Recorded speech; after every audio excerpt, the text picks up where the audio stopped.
আমার বাবা আমার জন্য অনেক কষ্ট করেছে।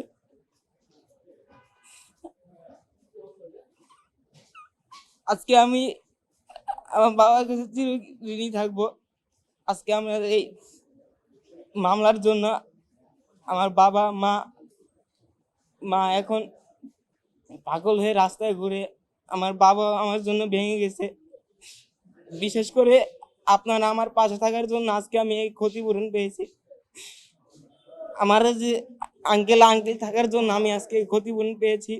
আপনারা আমাদের পাশে থাকার জন্য আমি এই ক্ষতিপূরণ পেয়েছি। আমার অনেক আঙ্কেল আছে, বাকির আঙ্কেল আছে, আপনারা সবাই আমাদের পাশে থাকার জন্য আমি আজকে আমার এই ক্ষতিপূরণ পেয়েছি। আপনাদের সবাইকে আমার পক্ষ থেকে ধন্যবাদ। ঢালাইয়ে দৃঢ়তা, নির্মাণে নিশ্চয়তা, প্রিমিয়ার সিমেন্ট, ঢালাইয়ের রাজা। আপনারা নিশ্চয়ই জানেন, মেমোরি রিফ্রেশ করলে আপনারা পাবেন যে ব্রাহ্মণবাড়িয়ায় নাহিদ ও একটি কারখানায় জোর করে কাজ করতে দিয়ে তার ডান হাতটা হারিয়েছে। 10 বছর বয়সের নিয়ামুল, তখন করোনা, সব কিছু বন্ধ। ফ্যাক্টরির মালিক ফ্যাক্টরি চালাবে এবং 10 বছরের এই ছেলেটাকে লেদ মেশিনের ওখানে কাজ করতে দিয়েছে। কাজ করতে যাওয়ার উইদিন 5 মিনিটসের ভিতর তার ডান হাতটা চলে যায়। চিকিৎসা পেতেও কষ্ট হয়েছে, ওখানেই 3-4 ঘন্টা ফেলে রাখা হয়েছে। এরপরে তো চিকিৎসা নিয়ে অনেক টালবাহানা, চিকিৎসার খরচের জন্য তাকে কোর্টে আসতে হয়েছে। 2020 সালের ঘটনা। আমি যদি বলি 28/9/2020 ও ইনজুর্ড হয়েছে। 27/12/2020 এখানে রুল হয়েছে। হাইকোর্টের জাজমেন্ট পেতেও অনেক কাঠখড়।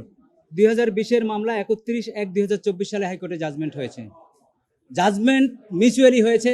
জাজমেন্টে ইয়াকুব কারখানার মালিক বলেছে টাকা দিয়ে দিবে, সেই অনুসারে ইনস্টলমেন্টও হয়েছে, কিন্তু সেটি দেয়নি। না দিয়ে অ্যাপিল করেছে। অ্যাপিলের ডিভিশন 19/11/2024 জাজমেন্ট দিয়েছে। এরপরেও কন্টেম্প করতে হয়েছে এই টাকা পেতে। আজকে 2026 সালের আজকে মাঝামাঝি এবং 2026 সালের শেষের পথে। যাই হোক, এই দীর্ঘ পথ এই নাহিদ আপনাদের সহযোগিতায় অতিক্রম করেছে। মিডিয়াতে আপনারা সরব ছিলেন। এই অমানবিক কাজ, এই অমানবিক ক্ষতির জন্য আমাদের সাংবাদিক, আইনজীবী এবং যারা যারা সম্পৃক্ত ছিল প্রত্যেকের কর্নার থেকে আপনারা কাজ করেছেন, সহানুভূতি দেখিয়েছেন এবং আইনের শাসন প্রতিষ্ঠার জন্য আপনারা লড়াই করেছেন। আমি একজনের কথা বলি, আমাদের মাসুদুর রহমান আমাকে এখানেই আমার হাতে তুলে দিয়েছে যে ওদের কেসটা আপনি করে দেন অ্যাপিলের ডিভিশনে। তা আমি ধন্যবাদ জানাই সবাইকে।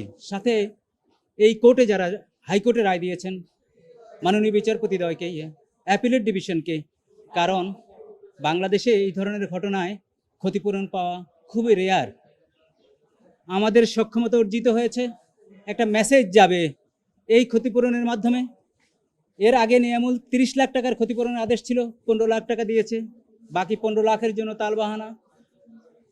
প্রতি মাসে তাকে 7,000 টাকা দেওয়ার কথা তার পড়ালেখার জন্য 18 বছর পর্যন্ত, সেটিও দেওয়া হচ্ছে না। অবশেষে আজকে গত সপ্তাহে মামলা ছিল, 5 লাখ এনেছে, কোর্ট বলছে না পুরো টাকা দিতে হবে। আজকের ডেট ফিক্স করেছে, আজকে ওরা পুরো টাকা দিয়েছে এবং সাথে 7,000 টাকার 6 মাসের বকেয়া 42,000ও দিয়েছে। এই পে অর্ডারের মাধ্যমে আমি আপনাদেরকে পে অর্ডারগুলো আপনাদেরকে আমি দেখাতে চাই এবং একটা স্বস্তি পাচ্ছি যে একটা কেস একটা গুড রিজনে লড়ে শান্তি পাচ্ছি। চেষ্টা করেছি নিয়ামলের পক্ষে কথা বলতে, আর এই জাজমেন্টটা মাইল ফলক হয়ে থাকবে। আশা করি শিশুদেরকে নিয়ে কোনো কারখানা অন্তত জীবন মৃত্যুর খেলা খেলবে না। আশা করি আমাদের শিশুরা স্কুল যাবে, কলেজে যাবে, যেই সময় পাঠদানের কথা সেই সময় তারা অন্য কাজে ব্যস্ত হবে না। আশা করি আমাদের পথে ঘাটে আর কোনো শিশু ঘুমাবে না। এই আশাটা আমরা করতেই পারি। আর এই জাজমেন্টের মাধ্যমে যেটি প্রতিষ্ঠিত হয়েছে, ভবিষ্যতেও অন্যরা যারা ক্ষতিগ্রস্ত হবে তারাও এমনিভাবে ক্ষতিপূরণ পাবে। তাদের অ্যাটলিস্ট বেদনায় কিছুটা কমতি হবে। এতটুকুই। আপনাদেরকে ধন্যবাদ, আপনাদের সহযোগিতার জন্য ধন্যবাদ। 2020 থেকে 2026 7 বছরের আইনি লড়াই। এবং আমি আরেকজনের কথা বলতে চাই, হাইকোর্টে মিস্টার অনিকার হক যার পর নাই পরিশ্রম করেছেন, কৃতিত্ব তারও, Bakiruddin Bhuiyan, credit goes to them also. আর আপনাদের কথা আমি আগেই বলেছি, এখনো বলছি, এখন আজকে উনি তেমন মন্তব্য করেনি, তবে মামলাটা চলমান কন্টেম্প্ট, কারণ 7,000 টাকার বিষয় এখনো আছে।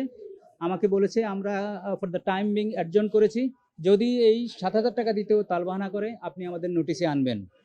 আর ওনাকে পুলিশ দিয়ে আনতে বাধ্য হয়েছে আদালত, এরপরও আসেনি, এরপরও অনেক দিন অনুপস্থিত ছিল, কোর্ট উষ্মা প্রকাশ করেছেন। যাই হোক, আমরা নাহিদের পক্ষে লড়েছি, নাহিদের স্বস্তি হচ্ছে টাকাটা পাওয়া। কতদিন সে বারান্দায় ছিল, পরীক্ষা না দিয়েও এসছে কোর্টে, আমি বকেছি যে তুমি পরীক্ষা দাও, আমি তো আছি। তো সবকিছু মিলিয়ে যাই হোক, আমরা তো যে দেশে বসবাস করি, আমাদের রুল অফ ল, আমাদের এই কোর্ট কাছারি, আমরা যারা দায়িত্ব, আমরা যারা প্রফেশনাল ডিউটি করি, সবারই তো দায় আছে, আমরা দায় এড়াতে পারি না। আমরা আশা করি আমাদের এই দায়গুলো প্রতি আমরা মনোযোগী হব। যে যে অবস্থায় আছে, সাংবাদিক, লয়ার, আদার পিপল, সিটিজেন, যারা যে অবস্থায় আছে, আমরা শুরু করব। আমাদের আশেপাশে অনেক বড় উদাহরণ আছে, উন্নত বিশ্বের বড় উদাহরণ আছে, আমরা আশা করি এগুলো প্রতিপালন করব। আদালতের নির্দেশ, কিন্তু এই টাকাটা নাহি কিন্তু এখন খরচ করতে পারবে না, তার নামে এফডিআর হবে। আগেরগুলো এফডিআর হয়েছে, আমি চেক করব, চেক করে এই এফডিআর গুলো যাতে এনশিওর হয়।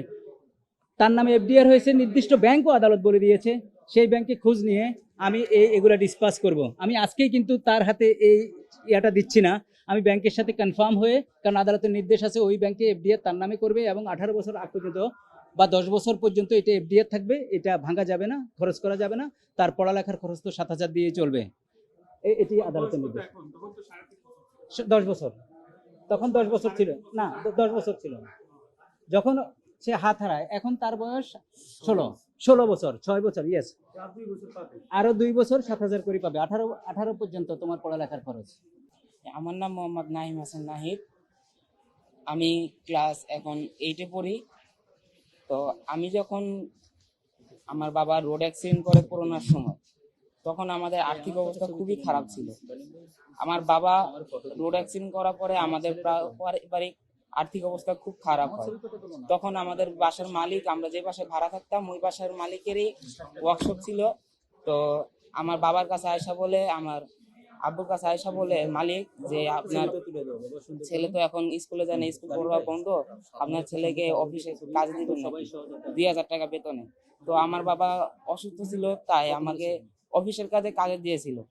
তো আমি ওখানে অফিসে অনেকদিন কাজ করি, কাজ করার পরে যখন লকডাউন ছাড়ে, তো হঠাৎ একদিন মালিক এসে বলে যে আমাকে ওয়ার্কশপের ভিতরে নিয়ে কাজ করাতে। তখন আমি বলছি যে না, আমি কাজ করব না ওয়ার্কশপের ভিতরে। তখন ম্যানেজার আমাকে নিয়ে কাজ করতে যায় ওয়ার্কশপের ভিতরে। তখন আমি বলছি যে না, আমার আব্বু আম্মা আমাকে এই কাজে দেয় না, আমি এই কাজ করব না। তখন আমাকে মারধর করে যখন কাজ করায়, তখন আমার মেশিনের ভিতরে ডাইন হাতটা চলে যায়। আমার বাবা আমার জন্য অনেক কষ্ট করেছে।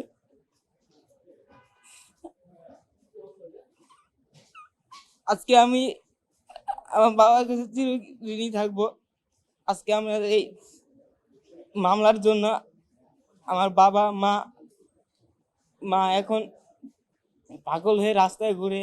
আমার বাবা আমার জন্য ভেঙে গেছে। বিশেষ করে আপনারা আমার পাশে থাকার জন্য আজকে আমি এই ক্ষতিপূরণ পেয়েছি। আমার যে আঙ্কেল থাকার জন্য আমি আজকে এই ক্ষতিপূরণ পেয়েছি। আপনারা আমাদের পাশে থাকার জন্য আমি এই ক্ষতিপূরণ পেয়েছি। আমার অনেক আঙ্কেল আছে, বাকির আঙ্কেল আছে, আপনারা সবাই আমাদের পাশে থাকার জন্য আমি আজকে আমার এই ক্ষতিপূরণ পেয়েছি। আপনাদের সবাইকে আমার পক্ষ থেকে ধন্যবাদ। আমার বাবা আমার জন্য অনেক কষ্ট করেছে।